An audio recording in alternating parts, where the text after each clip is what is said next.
ओम नमः शिवाय गुरवे सच्चिदानंदमूर्तये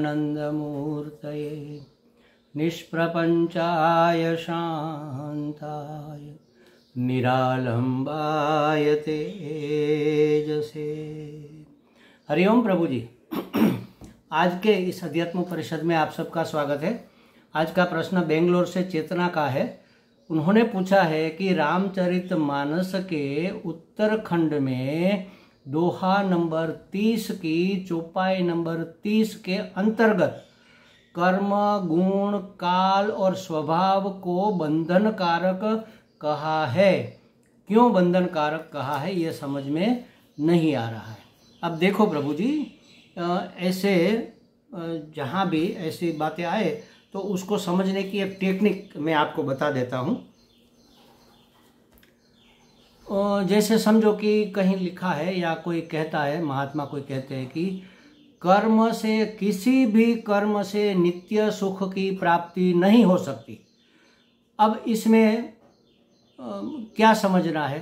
किसी भी कर्म से माने कोई भी कर्म हो, बच्चे फिर वो शारीरिक कर्म हो, मानसिक कर्म हो, सामाजिक कर्म हो, आध्यात्मिक कर्म हो, राष्ट्रीय कर्म हो, मानवतावादी कर्म हो, सेवा कर्म हो, कोई भी कर्म से नित्य सुख की प्राप्ति नहीं हो सकती। अब इसमें देखो, नित्य सुख कहा, सिर्फ सुख नहीं कहा, ऐसा सुख जो नित्य टिके।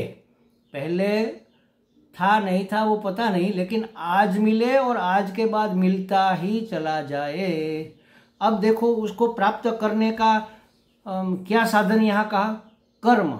किसी भी कर्म से नित्य सुख। तो कर्म कैसा है? कर्म नित्य नहीं है, कर्म अनित्य है ना स्वयं। एक समय में शुरू होता है और एक समय में खत्म हो जाता है। तो उसका फल भी एक समय में शुरू होगा, एक समय में खत्म हो जाएगा, खर्च हो जाएगा। जैसे समझो कि हमने 5 बजे रखो, क्योंकि हम 5 बजे करते, 5 बजे हमने किचन में जाकर अपना भोजन बनाने की तैयारी की। तो 5 से 5:15 बजे एक बाखड़ी और एक सब्जी बना ली, एक मोटी रोटी और एक सब्जी बना ली, और 5:15 बजे भोजन करने बैठ गए। 15 मिनट में बात हो गई। अब 15 मिनट में जो पका वो 15 मिनट में भोजन भी हो गया, 5:30 बजे भोजन हो गया। अब भोजन करते वक्त जो सुख मिला, तृप्ति मिली, शांति मिली, स्वाद मिला, रस मिला, जो भी मिला, कितने समय रहेगा? क्योंकि वो जो कर्म था वो अनित्य था, नित्य नहीं था। एक समय में शुरू हुआ, एक समय में खत्म हुआ। तो उसका फल जो आएगा, जो सुख आएगा, जो शांति, संतोष, रस आएगा, पुष्टि, तुष्टि जो मिलेगी, वो भी कितनी होगी? उसके हिसाब से ही होगी ना, अनित्य होगी। मतलब 15 मिनट में बना तो 15 मिनट ही स्वाद आएगा ऐसा नहीं, आनंद रहेगा। पेट जब तक भरा है तब तक शांति रहेगी, लेकिन फिर वह मिटने वाला है। तो नित्य सुख किसी भी अनित्य कर्म से नहीं मिल सकता।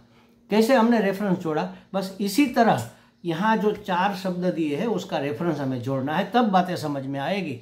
जैसे कहा कि कर्म, गुण, काल और स्वभाव को बंधन कारक क्यों कहा? तो कर्म बंधन कारक क्यों है? क्योंकि कर्म जब हम करते हैं तो किसी संकल्प के साथ करते हैं ना। प्रयोजन के बिना तो बुद्धू भी कोई काम नहीं करता, पागल भी कोई काम नहीं करता। उसके पीछे प्रयोजन होता है, हेतु रहता है कि हमें ये चाहिए, हमें ये करना है, हमें ऐसा हो जाना है, ऐसा हो जाए, इसके लिए ये कर्म करते हैं। जैसे हमने भोजन बनाया तो भूख मिटाने के लिए बनाया ना, उसके पीछे कुछ हेतु है, उसके पीछे कुछ प्रयोजन है। माने कर्म के पीछे कोई न कोई इच्छा रहेगी, कोई न कोई कामना रहेगी। कर्म नहीं बांधता है महाराज, कर्म के पीछे रही हुई कामना बांधती है। कामना है कि मैं पैसे कमाऊंगा तो मैं लखपति बन जाऊंगा और फिर मैं सुखी बनूंगा। तो पैसे कमाना शुरू किया, लखपति तो बन गए। अब जो हेतु था लखपति बनने का वो तो सिद्ध हो गया, लेकिन नित्य सुख वहाँ से नहीं मिलता। जो वहाँ नहीं है वो कैसे मिलेगा? तो हमने कर्म किया धन कमाने के लिए। अब कर्म में जो कामना रही थी वो कामना हमें बांधती है। सुख प्राप्ति की कामना थी ना, सुख तो नहीं मिला। तो सुख प्राप्त करने के लिए कर्म करते वक्त कुछ अच्छा कुछ बुरा भी हो गया होगा, सबका फल हमें भोगना पड़ेगा।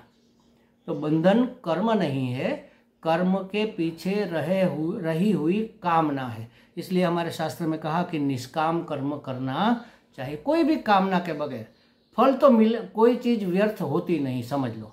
फल तो मिलना ही मिलना है। जैसी हमारी भावना वैसी हम भगवान की कृपा, जैसा हमारा प्रारब्ध वैसा हमें परिस्थिति मिलेगी। तो कर्म करेंगे तो फल तो अवश्य आएगा, लेकिन कामना रहेगी कर्म करते वक्त कि नहीं हमें ये अचीव करना है, इतना टारगेट अचीव करना है। तो पूरा काम करते समय एक टेंशन रहेगा, एक पीड़ा रहेगी, एक व्यथा रहेगी, सुख ढूंढने से भी नहीं मिलेगा। और इसीलिए अगर मन व्यथित है तो कर्म भी 100% ठीक नहीं हो सकता महाराज, उसमें कुछ न कुछ कमी रह जाएगी। तो फल जो मिलेगा उसमें भी कुछ कमी रह जाएगी। तो हमारी तो कामना अधूरी रह गई। तो जितनी भी हमारी कामनाएं अधूरी रह गई, एक कामना हमने की, वह कामना पूर्ण हुई, वो पूर्ण करते वक्त और हजारों कामना पैदा हो गई। जैसे हमें इच्छा हुई कि लड्डू खाने हैं, हमने लड्डू खाए, तो लड्डू खाने से मज़ा आया, तो हमें उसमें से 10 इच्छा पैदा हो गई कि ये लड्डू हमें हर सप्ताह मिलना चाहिए या तो हर रोज़ मिलना चाहिए। वो तो मिलेगा नहीं, तो उसके लिए क्या करना है, तो उसके लिए पैसे कमाओ। तो हमें इतने पैसे कमाने चाहिए कि लड्डू का भोजन हमें नित्य मिले। तो इसके लिए पीछे अनेक कामना, एक लड्डू का भोजन करने की कामना के पीछे अनेक कामना फिर जग जाती है, और उसको पूरा करने के लिए हमें फिर से जन्म लेना पड़ता है। एक जन्म में तो कोई कामना पूर्ण हो नहीं सकती, मतलब कामना का फल एक जन्म में मिल नहीं सकता। देखो, चाहे कितना भी महान तो नहीं कहेंगे, लेकिन कितना भी सज्जन आदमी है, पुण्य कर्म करता है, तो हर एक पुण्यवान मात्र पुण्यवान नहीं होता। उसमें कुछ न कुछ पाप भी कहीं न कहीं कभी न कभी हो ही जाता है। तो पाप का फल दुख है, पुण्य का कर्म सुख है। समझो कि बहुत पुण्यवान आदमी है और उन्होंने किसी कारणवश, ईर्ष्यावश या किसी भी आवेश में आकर किसी ब्राह्मण की हत्या कर दी, ब्रह्म हत्या कर दी। अब ब्रह्म हत्यारा विद्वान चाहे क्यों ना हो, तो वो क्या करेगा, क्या बनेगा, स्मशान में ब्रह्म राक्षस बनेगा। और अत्यंत विद्वान था, अत्यंत पुण्यवान था, तो पुण्यवान को स्वर्ग मिलेगा। या तो शुचिनाम श्रीमताम गे है, शुद्ध और पवित्र घर में उसको मनुष्य जन्म मिलेगा। अब शुद्ध और पवित्र घर में जन्म मिले या स्मशान में मिले, एक साथ दोनों तो हो नहीं सकते। तो एक जन्म में उसको पवित्र जन्म मिलेगा, एक जन्म में उसको ब्रह्म राक्षस बनना पड़ेगा। तो कहने का मतलब ये है कि कर्म करते वक्त हमारे मन में जो कामनाएं रहती है, उस कामना की पूर्ति करने में और 50 कामना जग जाती है, और उसकी पूर्ति करने में फिर मल्टीप्लिकेशन हो ही जाता है। समझ लो, एक कामना उसको पूर्ण करने में 10 कामना जगी, 10 पूर्ण करने में और 10 जगी, तो अब कितना हुआ, और उसको पूर्ण करने में और 10 जगी। तो ये कभी अंत नहीं होने वाला विष चक्र है महाराज। इसलिए कहा कि कर्म बंधन है। कैसा कर्म? सकाम कर्म बंधन है, निष्काम कर्म बंधन नहीं है। और निष्काम में भी परमात्मा की प्रसन्नता के लिए किया गया कर्म तो हमारे पुण्य का संचय करता है, जो हमें अध्यात्म मार्ग में ले जाता है। उसी तरह गुण भी बंधन है। गुण माने ये त्रिगुण, माया के जो 3 गुण है जिससे ये संसार रचा है, सत्व रजस तमस, ये भी बांधते हैं। तमस प्रबल हो गया तो आलस, प्रमाद, हिंसा, चिड़चिड़ापन, ये सब हमारे स्वभाव में आ जाएगा, और उस तमस के प्रभाव में आकर हम कुछ न कुछ पाप कर्म कर बैठेंगे। रजस, तो रजस में भी उसके प्रभाव में आकर हम कुछ न कुछ करते ही रहेंगे, अच्छा होगा बुरा होगा। कोई चीज़, कोई कर्म 100% शुद्ध नहीं हो सकता, उसमें कोई ना कोई हिंसा, कोई ना कोई बुराई रहती ही है। आप चाहे यज्ञ कर लो, तो यज्ञ की लकड़ी डालोगे, लकड़ी के बीच में छेद है और छेद में एक कीड़ा बैठा है, तो वो तो जलकर मर जाएगा ना, उसका पाप लगेगा। आप झाड़ू लगाओ, कितनी चींटियाँ, कितने सूक्ष्म जंतु मर जाएंगे। हर एक कर्म में कोई ना कोई दोष रहता ही है, कोई ना कोई दोष से आवृत ही कर्म रहता है। तो ये गुण के प्रभाव में आकर हम अगर तामस कर्म करेंगे तब तो दोष है ही, रजस कर्म करेंगे तब भी दोष है। सात्विक कर्म करेंगे उसमें क्या दोष है? उसमें हमारा मन बंधता है, लालच जगती है। वह सोने का पिंजरा है महाराज, पिंजरा तो पिंजरा ही है, बांधता तो है ही, पराधीन तो करता ही है, सोने का है, बस इतना हम गर्व ले सकते हैं कि चलो हमने, जैसे समझो कि हमने सेवा की तो अहंकार पुष्ट होगा, समाज सेवा के लिए निकल पड़े, बहुत अच्छी समाज सेवा कर रहे हैं तो हमारा अहंकार पुष्ट होगा कि अरे देखो हम कितनी अच्छी सेवा करते हैं, हमारे जैसी कोई सेवा नहीं कर सकता। तो ये भी तो अहंकार बना रहे या तो पुष्ट होता रहे, ये तो सबसे बड़ा बंधन है, अहंकार ही को तो मिटाना है। तो ये भी बंधन कारक गुण, तीनों गुण बंधन कारक है अपने अपने तरीके से। गीता जी में भगवान ने भी कहा है कि ये सत्व गुण भी सोने का पिंजरा है, वो भी अपनी लालच में बांधता है। काल भी बंधन कारक है। देश काल तो वैसे बंधन कारक है ही, समझ लो, बंधन कारक माने लिमिट है। इस काल में हम यहाँ है तो हमें अगर बेंगलोर में होना है तो हम नहीं हो सकते ना, काल की मर्यादा है। वहाँ जाने के लिए हमें रेलवे की टिकट बुक करनी पड़ेगी, 2 दिन वहाँ पहुँचने में लगेंगे, काल की परिसीमा है। तो कोई भी सीमा, कोई भी लिमिट, वही तो बंधन है। काल भी बंधन कारक है। या तो ऐसा कह लो कि कोई ऐसा काल आ गया हमारे जीवन में कि हमसे बुरा कोई कर्म हो गया, ऐसा काल आ गया, ऐसी परिस्थिति पैदा हो गई कि हमने उपकारक काम कर दिया। तो इस तरह से काल स्वयं लिमिटेड है और वह हमें लिमिट में ही, सीमा में ही बद्ध करता है। और स्वभाव, इसको जरा समझना पड़ेगा। स्वभाव का मतलब है पूर्व के जीवन का संस्कार।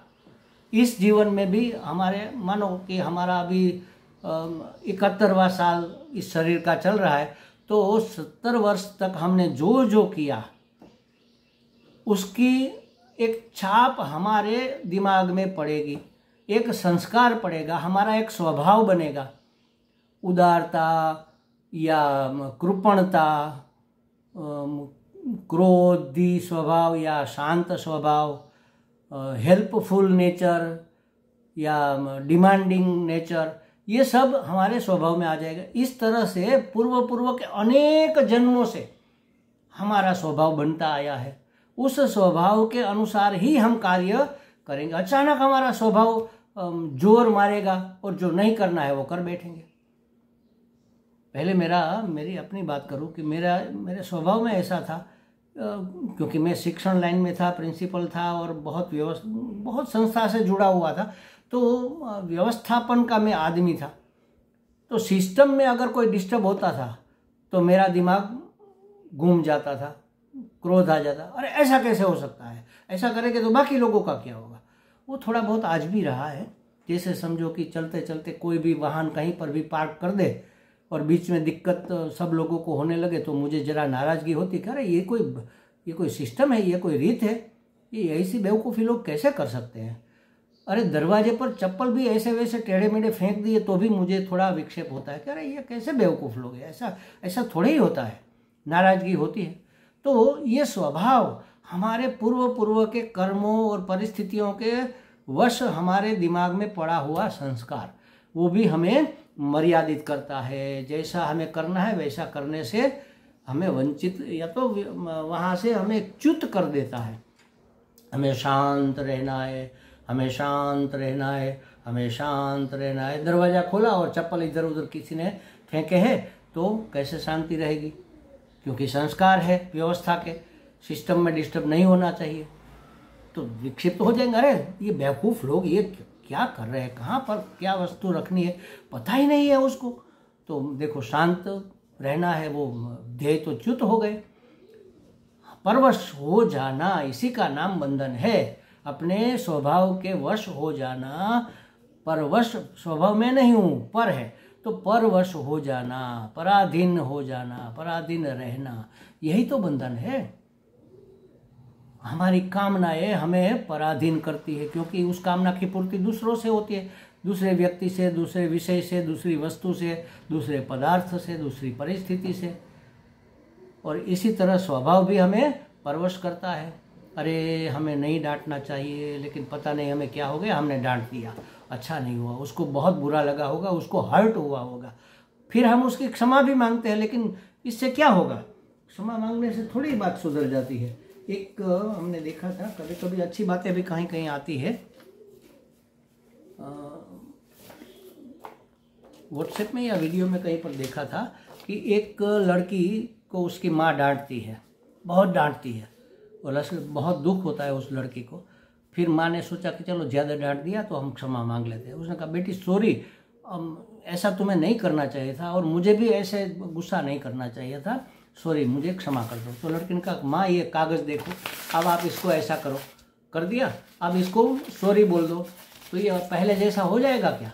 नहीं होगा ना, मतलब इसकी इफेक्ट रह जाती है। तो अरे हमें ऐसा नहीं करना था, हमसे कैसे हो गया, सॉरी बोल दिया, लेकिन जो बात बन गई वो तो अब मिटने वाली है नहीं। तो ये है परवशता। तो ये परवशता में हमें अपना स्वभाव बांधता है, काल बांधता है, गुण बांधते हैं, कर्म बंधन करते हैं। इस कर्म का फल भोगने के लिए बार बार आना पड़ेगा। सत्व रजस तमस गुण के अधीन अगर हम हुए तो हमारा जीवन बंधन कारक हो जाएगा। काल भी हमें बांधता है, और स्वभाव तो बांधता ही बांधता है। स्वभाव के वश तो हम सब हो ही जाते हैं। इसलिए स्वभाव को सुधारना चाहिए और सत्संग को बढ़ाना चाहिए। शास्त्र में कहा कि सत्संग बढ़ाओ, स्वभाव को सुधारो। सुधारो माने शांत करो, शांत रखो। उसके लिए एक ही बात हमारे दिमाग में तो आती है, एक ही चीज़ हमें आती है जो हमारे गुरुजी ने हमें प्रसाद रूप में दिया है। सब स्वीकार करो, जो भी है, जहाँ भी है, जैसा भी है, योग्य है, क्योंकि मेरे परमात्मा ने लिया हुआ वेश है। जो हो रहा है, जहाँ हो रहा है, जैसा भी हो रहा है, बिल्कुल योग्य हो रहा है, क्योंकि ईश्वर की योजना है, ईश्वर की इच्छा है। ईश्वर की इच्छा तो हमेशा सबका कल्याण करने की होती है, उसी में हमारा कल्याण है। तो उसको बेठीक हम कैसे कह सकते हैं? जो हो रहा है ठीक है, जो जहाँ है वो भी ठीक ही है, क्योंकि हमारे परमात्मा है। तो अगर ऐसी स्वीकृति हो गई तो कोई बंधन हमें बांध नहीं सकता। हमें लगता है चेतना बिटिया को कुछ बातें स्पष्ट हो गई होगी। हरि ओम।